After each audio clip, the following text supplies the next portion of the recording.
ನಮ್ಮ ಪತ್ರಿಕೆ ದಿನದಿಂದ ದಿನಕ್ಕೆ ಜನಪ್ರಿಯತೆಯನ್ನು ಪಡ್ತಾ ಇದೆ. ಇದ್ದ ವಿಷಯಗಳನ್ನ ಇದ್ದಾಗೆ ಹೇಳಿದ್ರು ಕೂಡ ರಾಜಕಾರಣಿಗಳು ನಮ್ಮನ್ನು ಸೇರದೇ ಇಲ್ಲ. ಇತ್ತೀಚಿನ ದಿನಗಳಲ್ಲಿ ಆ ಶಂಕರ್ ಪಾಟೀಲ್ ಮತ್ತು ತ್ಯಾಗರಾಜನ ವಿಷಯಗಳು ನಮ್ಮ ಪತ್ರಿಕೆಯಲ್ಲಿ ದಿನ ದಿನ ಸುದ್ದಿ ಆಗ್ತಾ ಇದ್ದಾವೆ.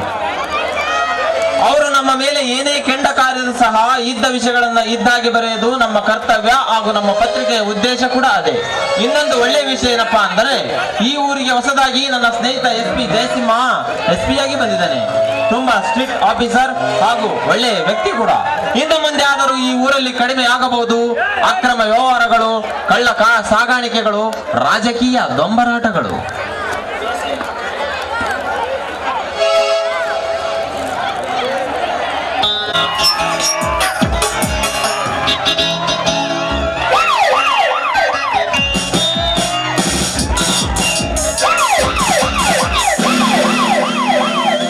ನಾವು ಕೆಲವು ಸಲ ಬರೋದು ಲೇಟ್ ಆಗ್ಬೋದೇನು, ಆದ್ರೆ ಬರೋದು ಮಾತ್ರ ಪಕ್ಕ. ಹಾಯ್ ಪ್ರಕಾಶ್, ಹೇಗಿದ್ದೀಯಾ? ಕಮ್ ಜಯಸಿಂಹ, ಇಷ್ಟು ಹೊತ್ತು ನಿನ್ನ ಬಗ್ಗೆನೇ ಮಾತಾಡ್ತಾ ಇದ್ದಪ್ಪ. ಅದ್ಯಾಕಪ್ಪ ನನ್ನ ವಿಷಯ ಪತ್ರಿಕೆಯರ ಬಾಯಲ್ಲಿ? ಏನಿಲ್ಲ ಜಯಸಿಂಹ, ನೀನು ಈ ಊರಿಗೆ ಹೊಸದಾಗಿ SP ಆಗಿ ಬಂದಿರೋದ್ರಿಂದ ಇನ್ನು ಮುಂದೆ ಆದರೂ ಈ ಊರಲ್ಲಿ ಬದಲಾವಣೆಗಳು ಕಾಣಬಹುದಂತ ಯೋಚನೆ ಮಾಡ್ತಾ ಇದ್ದೆ. ಖಂಡಿತ ಪ್ರಕಾಶ್, ಈ ಜಯಸಿಂಹನ ಅಧಿಕಾರ ಅವಧಿಯಲ್ಲಿ ಬದಲಾವಣೆಗಳು ಆಗಲೇಬೇಕು. ಆ ಅಕ್ರಮ ವ್ಯವಹಾರಗಳಿಗೆ ಕಡಿವಾಣ ಹಾಕಲೇಬೇಕು. ಈ ಜಯಸಿಂಹ ಆಡಳಿತಕ್ಕೆ ಅರ್ಥವಿಲ್ಲದಂತೆ ಮಾಡಿದ ಆ ಶಂಕರ್ ಪಾಟೀಲ್ ತ್ಯಾಗರಾಜ್ ಇವರ ಅಧಿಕಾರ ಕಿತ್ತುಕೊಳ್ಳಲೇಬೇಕು.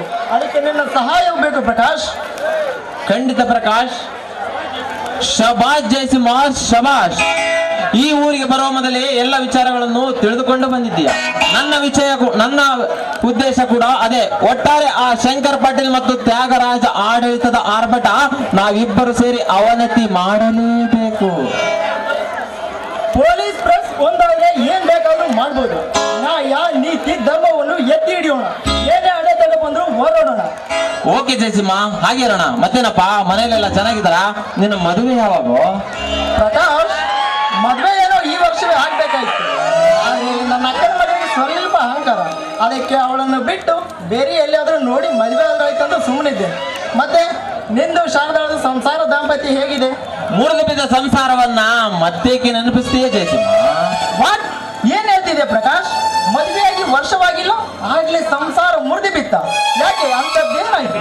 ನಾನೊಬ್ಬ ಕಾಮುಕನೆಂದು ಭಾವಿಸಿ ಯಾರು ಹೇಳಿದ ಚಾಡಿಯ ಮಾತಿಗೆ ಕಿವಿಗೊಟ್ಟು ನನ್ನ ಜೊತೆ ಜಗಳವಾಡಿ ನನ್ನ ಹೆಂಡತಿ ಶಾರದಾ ಮನೆ ಬಿಟ್ಟು ಹೋಗಿದ್ದಾಳೆ ಜಯಸಿಂಹ, ಮನೆ ಬಿಟ್ಟು ಹೋಗಿದ್ದಾಳೆ. ಇದ್ದ ವಿಷಯವನ್ನು ಅರ್ಥೈಸಿ ಪುನಃ ಶಾರದಾಳನ್ನು ಮನೆಗೆ ಕರೆದುಕೊಂಡು ಬರಬೇಕಾಯ್ತು ಪ್ರಕಾಶ್. ಜಯಸಿಂಹ, ಯಾವ ತಪ್ಪನ್ನು ಮಾಡದ ನಾನು ಅವಳನ್ನೇಕೆ ಕರೆದುಕೊಂಡು ಬರಲಿ? ಅವಳಿಗೆ ಸಂಸಾರ ಬೇಕಂದ್ರೆ ಬರ್ಲಿ, ಇಲ್ಲ ಜೀವನ ಪೂರ್ತಿ ಅಲ್ಲೇ ಉಳಿಯಲಿ ಜಯಸಿಂಹ. ಇಬ್ಬರು ಹಠವಾದಿಗಳಾದ್ರೆ ಹೇಗೆ ಪ್ರಕಾಶ್? ಸಂಸಾರ ಇದ್ದ ಮೇಲೆ ಇಬ್ಬರಲ್ಲೊಬ್ಬರು ಸೋಲಲೇಬೇಕಲ್ವೇ? ನಾನಂತೂ ಸೋಲಲು ತಯಾರಿಲ್ಲ ಜಯಸಿಂಹ. ಮೀಸೆ ಇಲ್ಲದ ಅವಳಿಗೆ ಎಷ್ಟು ಅಹಂಕಾರ ಇರಬೇಕಾದ್ರೆ ಇನ್ನು ಮೀಸೆ ಇರುವ ನನಗೆ ಎಷ್ಟು ಅಹಂಕಾರ ಇರಬೇಕು. ಸಂಸಾರ ಬೇಕಂದ್ರೆ ಬರ್ಲಿ, ಇಲ್ಲಾಂದ್ರೆ ಅವ್ರು ಅಲ್ಲೇ ಇರ್ಲಿ. ನಿಮ್ಮಂತ ಪತ್ರಕರ್ತರ ಹತ್ರ ನಮ್ಮಿಂದ ಮಾತನಾಡೋದೈತೆ. ಪೊಲೀಸರೇನು ಕಡಿಮೆ ಮಾತನಾಡೋರೇ ಜಯಸಿಂಹ? ಆಯ್ತು ಮಿತ್ರ, ನಿಮ್ಮ ಸಂಸಾರ ಸರಿಯಾಗಿ. ಆಯ್ತು ಜಯಸಿಂಹ, ನಾನಿನ್ನು ಪತ್ರಿಕೆಗೆ ಒತ್ತಾಗುತ್ತೆ, ಕೆಲ್ಸಕ್ಕೆ ಹೋಗ್ಬೇಕು, ಬರ್ತೀನಿ.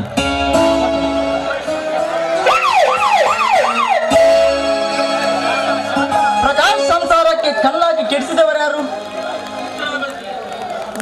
ಮಿತ್ರನ ಬದುಕಿಗೆ ಬಿರುಕು ತಂದಿಟ್ಟವರಾರು? ಶಾರದಾಳದಲ್ಲಿಗೆ ಇಲ್ಲ ಸಲ್ಲದ ಮಾತುಗಳನ್ನು ತುಂಬಿದವರಾರು? ಇವರಿಬ್ಬರು ಬಾಳು ಕೆಡಿಸಿದರೆ ಯಾರಿಗೆ ಲಾಭ ಅಥವಾ ಯಾರಿಗೆ ಸಂತೋಷ? ಇರಲಿ, ಇವೆಲ್ಲ ಉತ್ತರವಿಲ್ಲದ ಪ್ರಶ್ನೆಗಳು. ಅಥವಾ ಇವೆಲ್ಲ ಪ್ರಶ್ನೆಗಳಿಗೆ ಒಂದೇ ಉತ್ತರ ಯೋಚನೆ ಮಾಡೋಣ.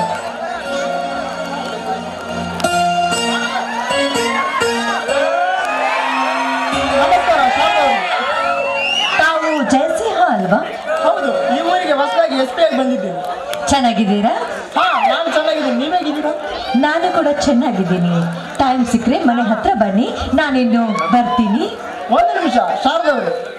ಆದರೆ ಅಪ್ಪಟ ಚಿನ್ನದಂತ ಪ್ರಕಾಶನನ್ನು ಕಾಗೆ ಬಂಗಾರವೆಂದು ತಿಳಿದು ಬಂಗಾರವಾಗಬೇಕಿದ್ದ ನಿಮ್ಮ ಬದುಕಿಗೆ ಬೆಂಕಿ ಹಚ್ಚಿಕೊಂಡಿದ್ದೀರಲ್ಲ, ಇದೇನು ನಿಮ್ಮ ದಡ್ಡತನವೋ ಹುಚ್ಚುತನವೋ? ಅವೆರಡೂ ಅಲ್ಲ, ನಿಮ್ಮ ಸ್ನೇಹಿತ ಮಾಡಿರುವ ನಂಬಿಕೆ ದ್ರೋಹಕ್ಕೆ. ನೀವು ಪ್ರತ್ಯಕ್ಷವಾಗಿ ಕಂಡಿದ್ದೀರಾ? ಪ್ರತ್ಯಕ್ಷ ಕಂಡಿದವರೇ ನನಗೆ ಹೇಳಿದ್ದು. ನೋಡಿ ನನಗೆ ಜಾಸ್ತಿ ಟೈಮ್ ಇಲ್ಲ. ನನ್ನ ಆಪ್ತ ಮಿತ್ರ ಪ್ರಕಾಶ್ ಅಪ್ಪಟ ಚಿನ್ನ. ಯಾರೋ ಮಾತುಗಳನ್ನು ಕೇಳಿ ಅವನನ್ನು ಬಿಟ್ಟು ಬಂದ ನಿಮ್ಮ ಬದುಕು ಸುಡುಗಾಡಬೇಕು. ಸ್ವರ್ಗವಾಗಿ ಕಾಣದೆ ಪ್ರಮಾಣಿಸಿ ನೋಡದೆ ನಿರ್ಧಾರ ತೆಗೆದುಕೊಳ್ಳುವುದು ತಪ್ಪು. ಪ್ರಕಾಶನಂತ ಗಂಡನ ಪಡೆಯೋಕೆ ಅದೆಷ್ಟು ಪುಣ್ಯ ಮಾಡಿದ್ವಿ. ಯೋಚನೆ ಮಾಡಿ ಆದಷ್ಟು ಬೇಗ ಪ್ರಕಾಶನ ಜೊತೆಗೆ ಒಂದಾಗಿ ನಾನಿನ್ನು ಒತ್ತಾಗುತ್ತೆ ಬರ್ತೀನಿ.